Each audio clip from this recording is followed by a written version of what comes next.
நம்ம அப்பாவோட மனசு என்ன தெரியுமா?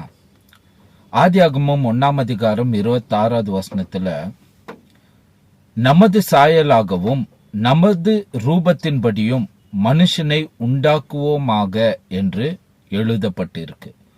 ஸோ நம்ம அப்பாவுடைய மனசு என்னன்னா, மனிதர்கள் எல்லாருமே அவருடைய சாயலாகவும் அவருடைய ரூபத்தின்படியும் இருக்க வேண்டும் என்பதுதான். அதாவது அவருடைய பிள்ளைகள் அவருடைய சாயலாகவும் அவருடைய ரூபத்தின்படியும் இருக்க வேண்டும் என்பது. இந்த பூமியில நாம் அப்பாவோட ரூபமாகவும் சாயலாகவும் இருக்க வேண்டும். இயேசு கிறிஸ்து இந்த பூமிக்கு வந்தபோது அவர் இந்த பூமியில வாழ்ந்து தேவனுடைய அப்பாவுடைய சாயலாக அவர் இருந்ததை நாம் பார்க்க முடியுது.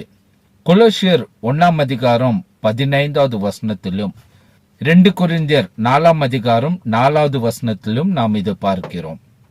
இயேசு கிறிஸ்து அப்பாவோட சாயலாக அவரோட தற்சொரூபமாக அவர் இருந்தார் என்பதை பார்க்கிறோம்.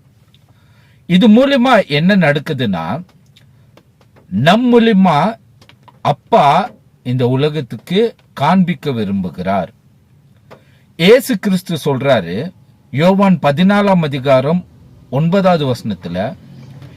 என்னை கண்டவன் பிதாவை கண்டான் என்று.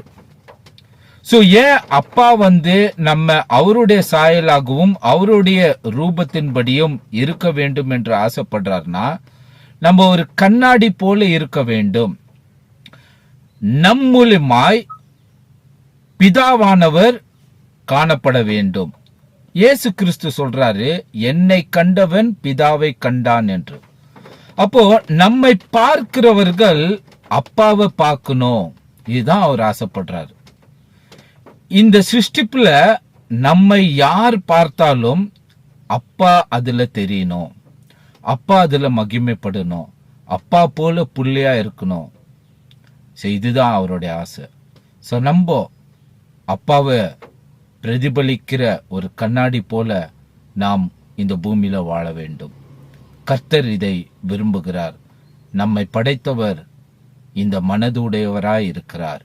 ஆகையால் நாமும் இதற்காக ஜெபித்து அவருடைய சாயலாகவும் அவருடைய ரூபத்தின்படியும் நாம் வாழ வேண்டும், மாற வேண்டும் என்று தாகம் கொண்டு, அதே போல இயேசு கிறிஸ்துவை போல நாம் வாழ்ந்து இந்த பூமியில நம்முடைய ஓட்டத்தை நிறைவேற்ற நீங்கள் ஜெபித்துக் கொள்ளுங்கள். ஆமேன்.